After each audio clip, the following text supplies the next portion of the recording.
الفاتحة.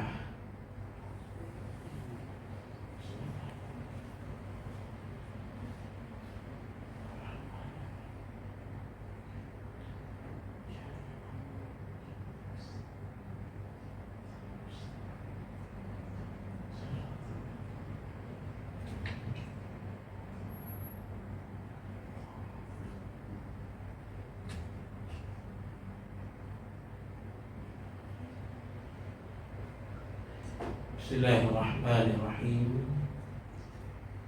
Assalamualaikum warahmatullahi ta'ala wabarakatuh. Alhamdulillah. Alhamdulillahilladzi nazzala al-furqan ala 'abdihi liyakuna lil'alamin nadhira. Walladzi arsala rasulahu bil huda wa dinil haqq ليظهره على الدين كله ولو كره الكافرون. أشهد أن لا إله إلا الله وحده لا شريك له وأشهد أن محمدا عبده ورسوله. اللهم صل وسلم وبارك على سيد المرسلين وعلى آله وصحبه أجمعين. Subhanaka la ilma lana illa ma 'allamtana innaka antal alimul hakim. Wa la hawla wa la quwwata illa billahil aliyyil azim. Rabbi shrah li sadri wa yassir li amri wahlul 'uqdatam min lisani yafqahu qawli. Amma ba'd. Fa ya ibadallah ittaqullah ittaqullah usikum wa nafsi bittaqwallah faqad fazal muttaqun. Qala Allah Ta'ala fil kitabihil karim, a'udzu billahi minasy syaithanir rajim. Al-haqqu min rabbik fala takunanna minal mumtarin. Shadaqallahul azim. Wa qala Rasulullah sallallahu alaihi wasallam, balighu anni walau ayah. Tuan-tuan, puan-puan muslimin dan muslimat yang mudah-mudahan dirahmati oleh Allah. Alhamdulillah, kita bersyukur kepada Allah. InsyaAllah pada petang ini kita sambung pengajian kita yang berdasarkan kitab Tazkirah dan Taujihat Surah Al-Anfal, pengajaran dan teladan dari semasa dan selepas peperangan Badar.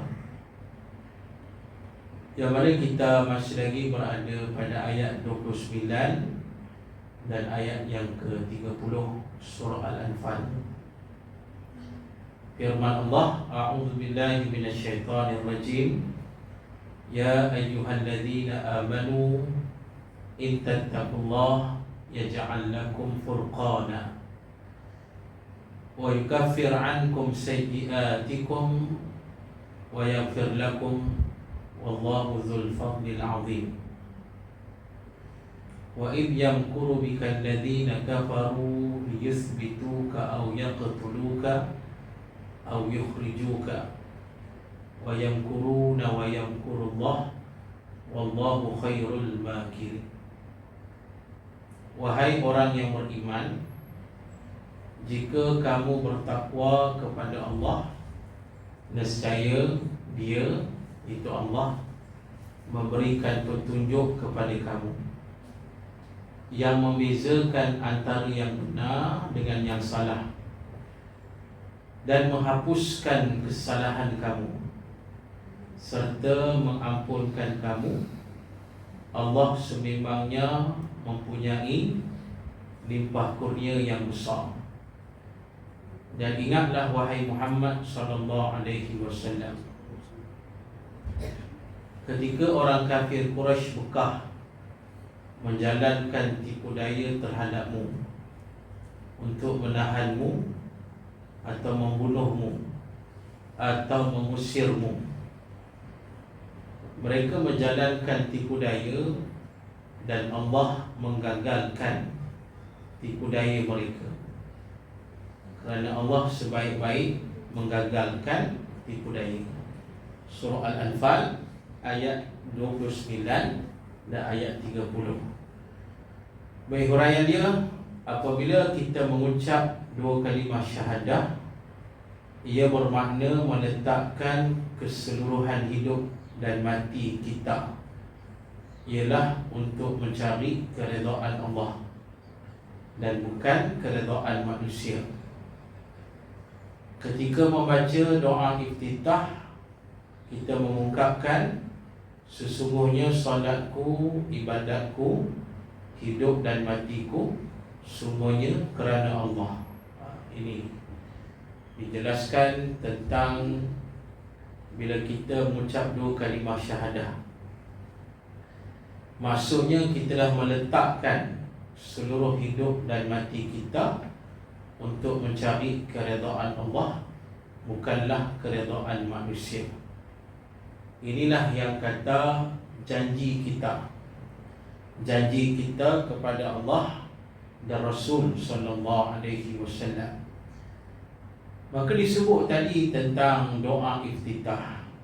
Doa iftitah ni kita baca ketika solat. Dan doa iftitah ni termasuk sunat.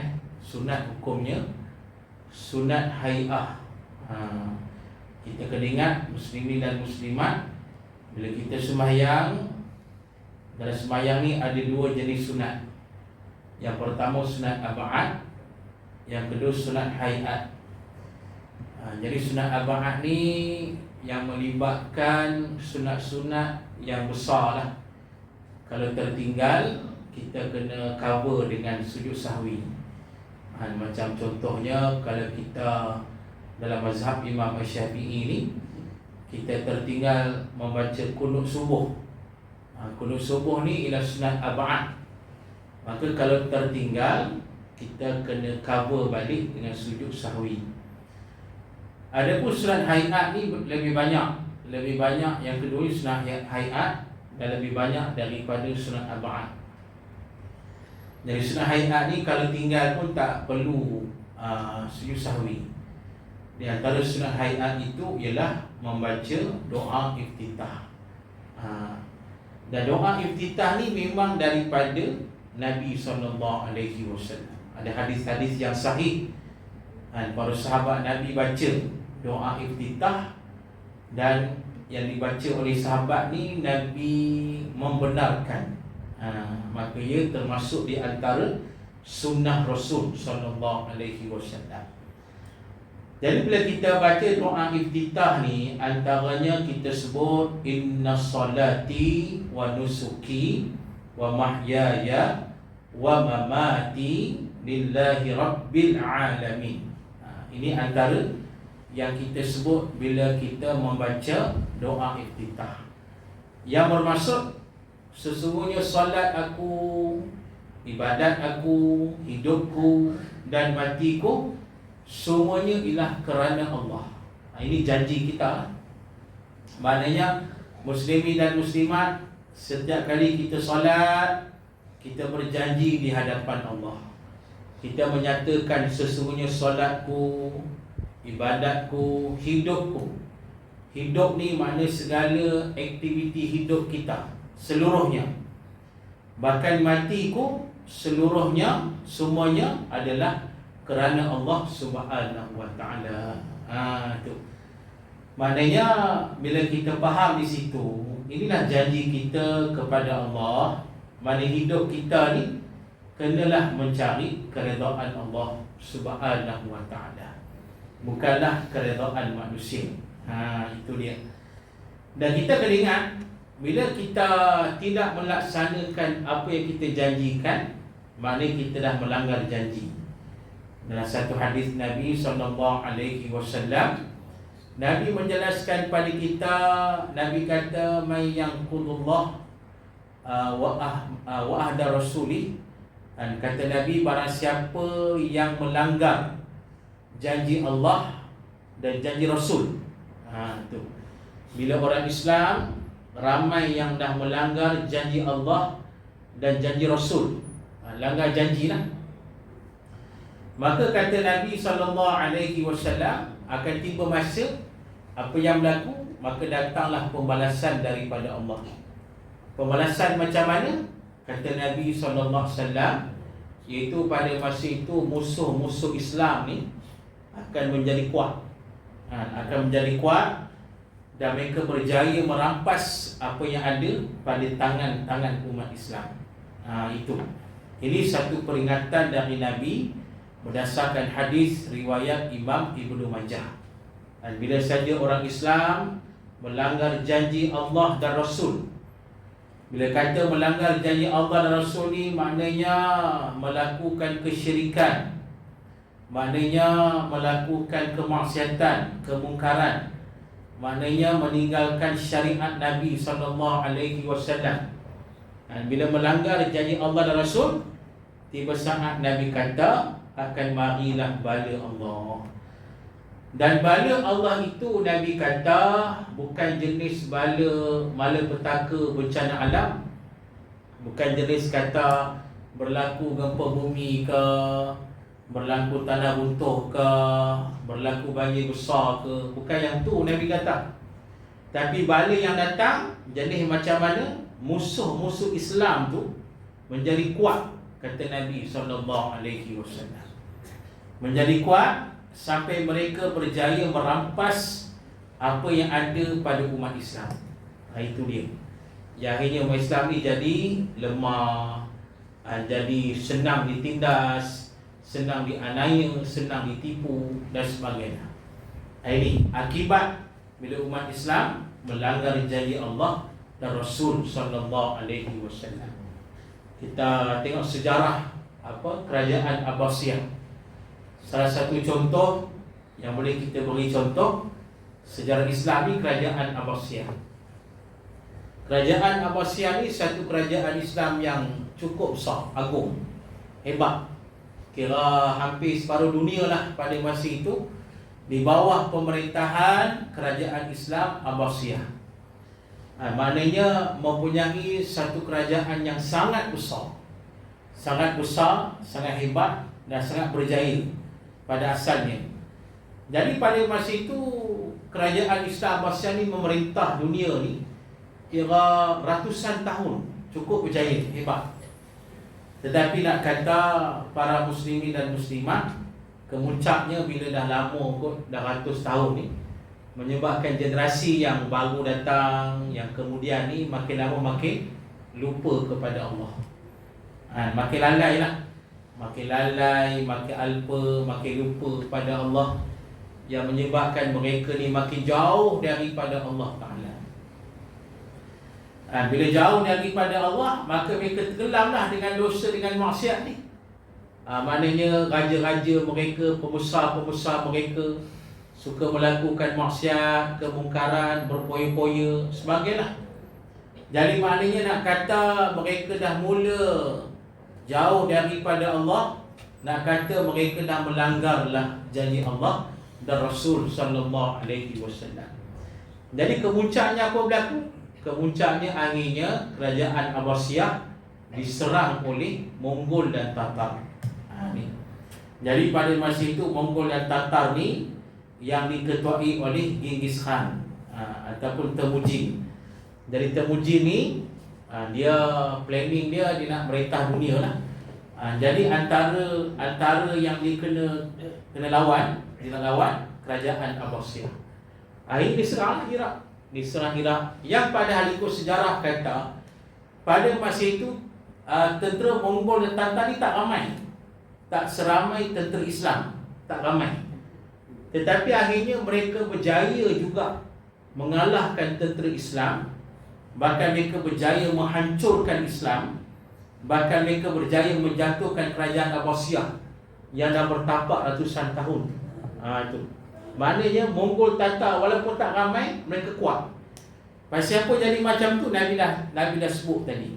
Puncanya kerana umat Islam melanggar janji Allah dan Rasul SAW, yang akhirnya musuh Islam itu menjadi kuat dan menguasai umat Islam. Itu cerita dulu lah. Cerita sekarang lain pula. Maknanya dari segi ekonomi, musuh Islam berjaya kuasai. dari segi politik, dari segi sosial, macam-macam lah sekarang. Puncanya pasal apa? Pasal orang Islam melanggar janji Allah dan Rasul sallallahu alaihi wasallam. Baik. Dan katanya lagi, biarlah kita susah asalkan Allah redha kepada kita. Apa gunanya kaya di dunia tetapi mati kelak dihumban ke dalam api neraka? Parameter inilah yang perlu digunakan untuk mengukur seluruh aktiviti kehidupan seorang Muslim. Berpaksikan keyakinan tentang adanya kehidupan di akhirat nanti. Inilah beza kita dengan orang yang bukan Islam, dengan orang yang tak beriman. Iaitu beza kita ni, kita yakin kepada hari akhirat. Teringat situlah.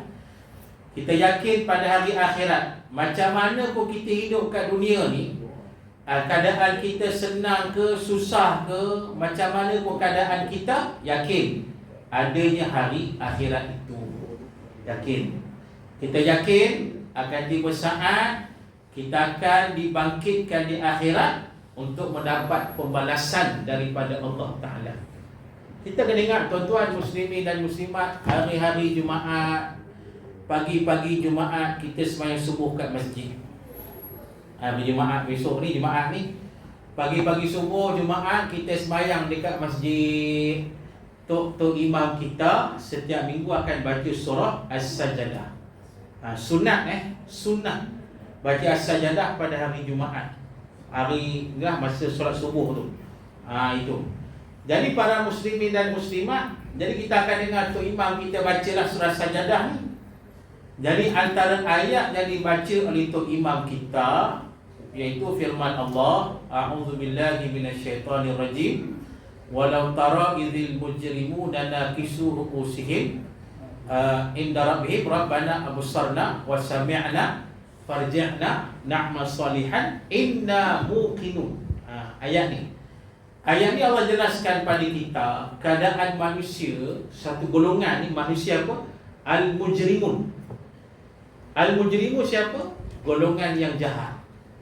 Dekat dunia ni jahat, dekat dunia tak nak beriman, dekat dunia ni maksiat, mungkar, tak nak taat pada Allah. Ni al-mujrimun. Yang akhirnya mati macam tu, tak sempat nak kembali, tak sempat nak taubat pada Allah. Jadi Allah kata golongan ini semasa di akhirat nanti, mereka ni menyesal. Menyesalnya amat menyesal. Dan pada masa itu kata Allah, kita akan tengok ni, mereka di masyar ni, mereka merayu sungguh pada Allah. Merayu pada Allah. Mereka kata apa? Rabbana absarna wa sami'na. Mereka merayu, ya Allah, hari ni kami dah nampak, hari ni kami dah dengar. Apa maksudnya? Kami dah nampak ni azab depan mata. Tu. Kami dah dengar azab dengan telinga kami sendiri, ya Allah. Jadi mereka merayu pada Allah. Mereka minta apa? Mereka minta farji'na. Ya Allah, tolonglah kembalikan kami ke dunia. Ni merayu ke Allah ni di akhirat ni. Dia merayu kata, ya Allah, tolonglah kembalikan kami ke dunia. Hidupkan balik kami ke dunia, ya Allah. Pasal apa? Na'mal salihah. Sebab kami nak hidup balik ke dunia ni pasal apa? Pasal kami nak buat amal-amal yang baik. Itu dia. Maknanya mereka janjilah depan Allah. Dia kata, ya Allah, tolonglah hidupkan balik kami kat dunia ni. Kami janji, bila kami hidup balik, kami akan buat baik je. Itu janji kami. Merayu pada Allah ni, minta hidup balik dan beri jaminan hidup balik ke dunia, kami akan buat baik saja, beramal soleh saja, ibadat saja. Itu kata mereka depan Allah. Kemudian mereka sebut, mereka kata, inna muqinun. Sekarang baru kami yakin, ya Allah. Dulu kami tak yakin. Ni tuan-tuan muslimin dan muslimat, sekarang baru kami yakin.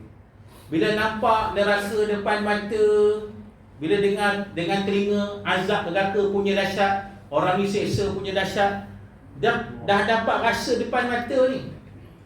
Bila nampak depan mata, barulah yakin yang akhirat tu ada. Barulah yakin yang kata syurga neraka tu ada. Barulah yakin yang kata pembalasan Allah tu ada. Baru yakin. Jadi masa dekat dunia tak pernah yakin pun. Orang bercerita macam-macam dah pasal syurga neraka, cerita habis dah tuan-tuan. Orang nak bagi peringatan pasal dosa, pahala, halal, haram, wajib, haram semua ni. Cerita habis dah. Apa yang boleh, apa yang tak boleh, apa yang Allah suruh, apa yang Allah larang, cerita habis dah. Setiap minggu dengan khutbah Jumaat, Tok Khatib berbuih-buih mulut cakap ni. Suruh bertakwa pada Allah, laksanakan perintah Allah, meninggalkan larangan daripada Allah. Benda ni cerita habis dah pada kita. Tapi manusia masih lagi berdosa. Pasal apa? Pasal tak yakin. Masih lagi melakukan maksiat. Pasal apa? Pasal tak yakin. Mereka tak yakin dengan pembalasan Allah tu. Tak yakin. Bahkan mereka tak yakin pun pasal kiamat tu. Tak yakin. Tak yakin pasal kebangkitan di akhirat, kebangkitan di mahsyar. Tak yakin. Ini tuan-tuan, muslimin dan muslimat. Jadi disebabkan tak yakin itulah mereka berterusan dengan dosa. Jadi kita orang beriman ni kena yakin. Jangan jadi macam mereka, akhirnya di mahsyar, di akhirat baru nak menyesal. Akhirnya di mahsyar baru nak kata depan Allah, kami dah yakin. Jadi pada masa itu dah terlambat sangat, dah tak guna dah. Tu. Jadi kita ni sekarang yakin. Yakin hidup kat dunia ni, tiba saat nanti akan hidup di akhirat pula. Tidak ada yang terlepas. Seluruh manusia akan mati dan akan dibangkitkan di mahsyar di akhirat.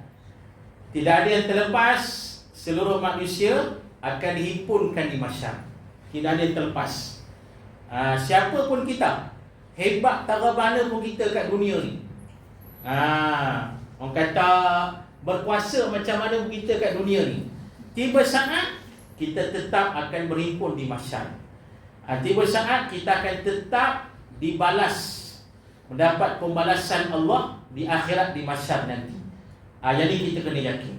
Baik, kata di sini, bertakwa kepada Allah telah mengajar orang mukmin supaya mempunyai misi selepas mati di akhirat dengan ukuran dosa dan pahala. Tengok. Dia kata sini, bila kita bertakwa pada Allah ni, mengajar kita orang beriman ni supaya ada misi kita lah, misi lepas mati, berkaitan dengan ukuran dosa dan pahala kita. Jadi maknanya orang bertakwa ni masa hidup ni lah, semaksimum yang mungkin kita mengumpulkan pahala sebanyak-banyaknya. Tu dia. Kumpullah pahala sebanyak-banyaknya. Ya Allah suruh buat ni, kita buat lah. Ya Allah larang ni, kita tinggal lah. Jaga iman kita, jagalah amal-amal soleh kita. Dan banyakkan doa lah pada Allah supaya Allah menerima segala amal kebaikan kita. Dan doa pada Allah supaya Allah tetapkan iman kita, tetapkan ketakwaan kita. Minta pada Allah. Kita buka surah Ali Imran, tengok ayat yang ke-8. Surah Ali Imran ayat yang ke-8, satu doa yang Allah ajar pada kita. Rabbana la tuzigh qulubana ba'da idh hadaitana wa hab lana min ladunka rahmah innaka antal wahhab. Doa ni satu doa yang terkenal. Biasa tu imam kita baca. Ini doa yang termaktub di dalam Al-Quran, iaitu surah Al-Imran ayat yang ke-8. Doa ni kita baca minta pada Allah, Rabbana la tuzigh qulubana ba'da idh hadaitana. Minta, ya Allah, janganlah Allah pesongkan hati kita. Janganlah Allah pesongkan hati kita setelah Allah memberi hidayah kepada kita. Maknanya kita minta kekal hidayah tu. Kita minta pada Allah kekallah hidayah yang ada pada kita. Kita minta pada Allah kekallah iman yang ada pada kita. Kita minta pada Allah kekallah ketakwaan yang ada pada kita. Jangan dipesongkan. Jangan. Sebab nak kata muslimin dan muslimat, ada setengah manusia dapat dah hidayah. Hidayah dah dapat, iman dah dapat, takwa dah dapat, tiba-tiba terpesong hati. Ada tuan-tuan muslimin dan muslimat jadi rahmati oleh Allah. Kita baca sejarah, antaranya kisah Nabi Musa AS. Kisah Nabi Musa AS ni ada seorang anak murid dia bernama Bal'am bin Bawrah kan? Jadi kisah ni, Bal'am ni pengikut Nabi Musa. Hebat orang ni, bukan sebarangan manusia, kuat ibadat semua-semua. Sampai dia berdoa ni tuan-tuan, dia berdoa je sekali je, Allah kabulkan. Hebat dia ni, hebat semua. Tapi sampai satu kemuncak, akhirnya apa yang berlaku? Dia mengkhianati Nabi Musa. Tengok, orang yang dah jadi hebat macam tu, orang yang sudah banyak ibadat, memang orang kata hebat semua ibadat dia, tapi sampai satu tahap, akhirnya terpesong hati dia. Terpesong hati, bahkan muslimin dan muslimat, dia mengkhianati Nabi Musa. Dia berpihak pada musuh untuk menghancurkan Nabi Musa AS. Ini jahat. Ini kata terpesong hati. Itu zaman Nabi Musa. Zaman Nabi Muhammad SAW ada juga orang yang pernah jadi setiausaha Nabi, penulis surat Nabi, bukan sebarangan tuan-tuan. Penulis surat ni orang yang hebat, dekat dengan Nabi SAW, yang pernah bersama-sama dengan Nabi, tulis surat untuk Nabi, rapat dengan Nabi. Dan sekali apa yang berlaku? Murtad daripada Islam. Bayangkan tuan-tuan, mengkhianati Nabi SAW. Dahsyat tuan-tuan. Ini lagi dahsyat orang yang dekat dengan Nabi Muhammad SAW, yang banyak berurusan dengan Nabi, banyak rahsia Nabi ditahu. Ini tuan-tuan. Tapi last sekali dia mengkhianati Nabi SAW, dia murtad daripada Islam. Bahkan dia cerita habis ni pasal Nabi pada musuh-musuh Islam. Dia cerita Nabi ni tak reti, macam-macam disebut lah. Jahat dia. Ini nak kata adanya manusia macam tu. Jadi pasal tu kita minta pada Allah tadi, Rabbana la tuzigh qulubana ba'da idh hadaitana wa hab lana min ladunka rahmah innaka antal wahhab. Minta sangat pada Allah, jangan Allah pesongkan hati kita, jangan Allah pesongkan iman kita, jangan Allah pesongkan ketakwaan kita setelah kita mendapat hidayah daripada Allah. Minta kekalkan hidayah tu, dan kita mohon pada Allah supaya Allah berikan kerahmatan kepada kita. Inilah kita minta sangat pada Allah. Baik, katanya lagi, ia bukan sekadar pengakuan tentang kewujudan alam akhirat dan kebangkitan semula hari hisab, tetapi hendaklah berusaha memperoleh kebahagiaan di syurga dan menjauhi kecelakaan di neraka. Semua panduan untuk menuju ke alam itu hanya dapat diperoleh menerusi wahyu. Kerana itulah pentingnya iman dan takwa di dalam kehidupan.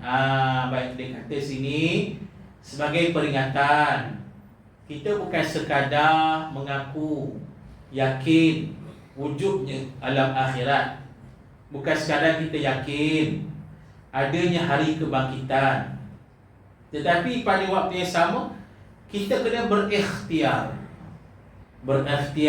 berusaha mendapatkan kebahagiaan di syurga. Berikhtiar, berusaha menjauhkan diri kita daripada kecelakaan di dalam neraka. Ini kena buatlah kat dunia ni. Memang kita semua yakin, kita yakin tentang akhirat ni, yakin sungguh. Kita yakin kita akan mati dan hidup balik di mahsyar. Kita yakin yang tu. Kita yakin kita akan dihisap di akhirat. Kita yakin. Kita yakin kita akan dihitung dosa pahala, yakin.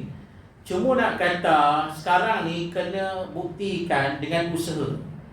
Usaha macam mana? Usaha supaya kita mendapat kebahagiaan di syurga nanti. Mana usahalah untuk masuk syurga. Ini maksudnya. Dan usahalah untuk jauhkan diri kita daripada neraka Allah.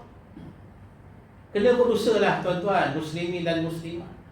Allah beri jaminan dah, Allah janji dah. Di antaranya firman Allah, wa basyiril ladina amanu wa amilus solihat anna lahum jannat, ila akhir ayat. Kata Allah, dan berilah kabar gembira kepada manusia yang beriman dan beramal soleh, sesungguhnya bagi mereka syurga Allah. Ini jaminan Allah. Maknanya usaha kita ni hari ni iaitu jadi dan kekalkan iman, dan pada waktu yang sama beramal soleh. Beramal soleh ni maknanya apa? Melaksanakan perintah Allah.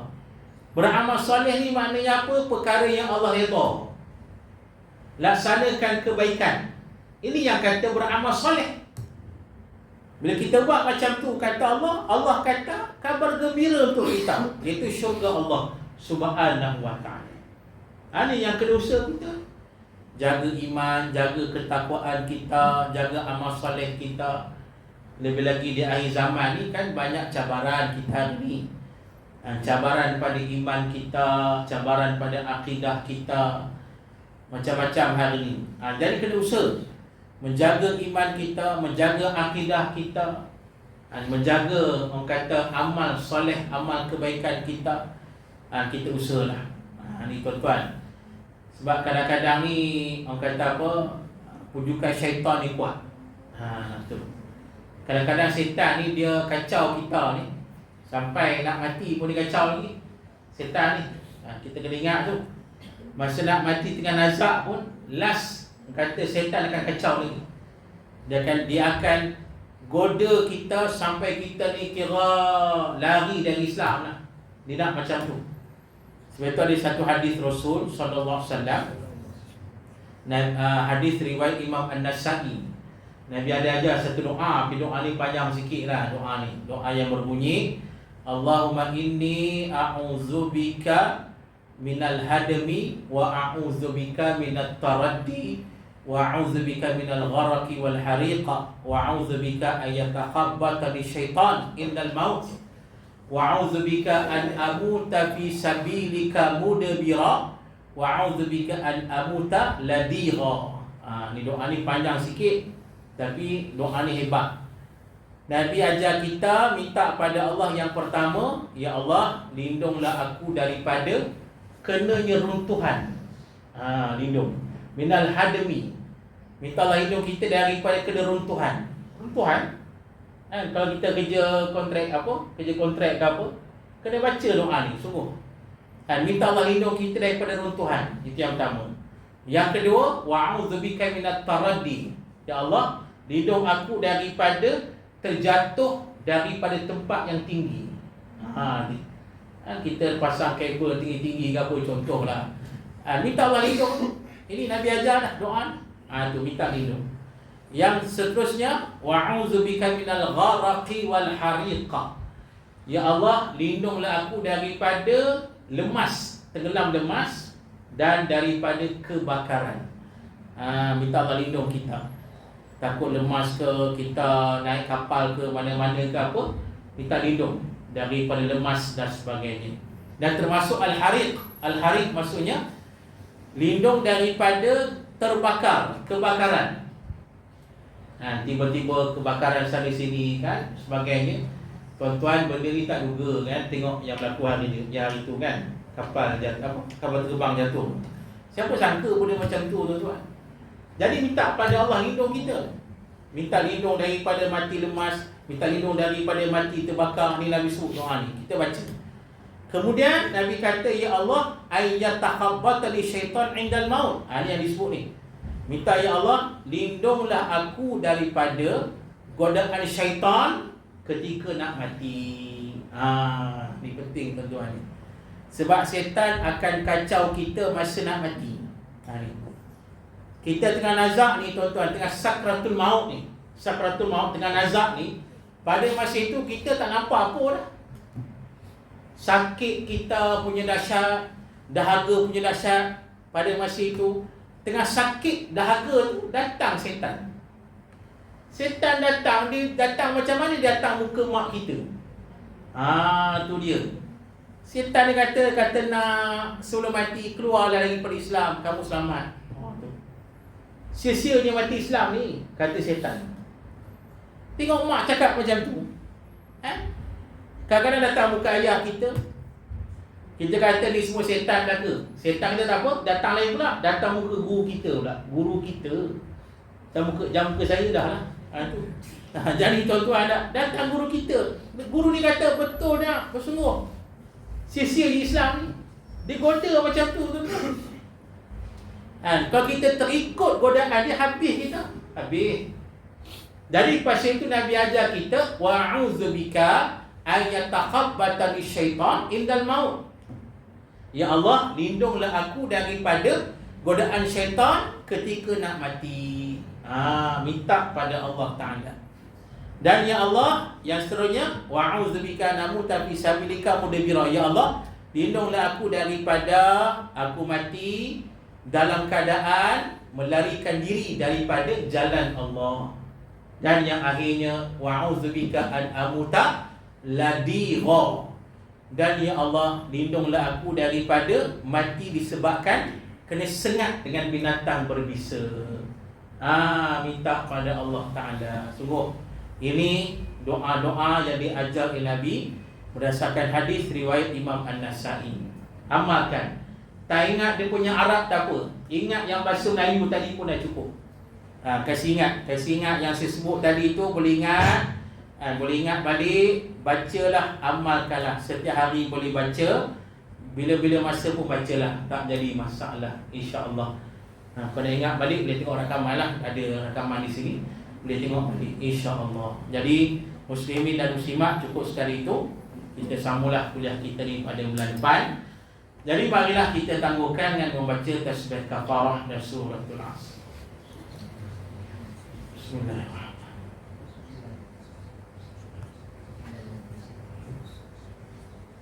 A'udzu billahi minasyaitonir rajim. Bismillahirrahmanirrahim. Alhamdulillahi rabbil alamin, wassalatu wassalamu ala asyrafil anbiya'i wal mursalin wa ala alihi wa sahbihi ajma'in. Radina billahi rabba wa bil islam dina wa bi Muhammadin nabiyyan wa rasula. Allahumma aghnina bil ilmi wa zayyinna bil hilmi wa akrimna bil taqwa wa jammilna bil afiyah. Allahumma inna nas'aluka ilman nafi'a wa rizqan thayyiba wa amalan mutaqabbala walhamdulillahi rabbil alamin. Siru ala barakatillah. Assalamualaikum warahmatullahi taala wabarakatuh.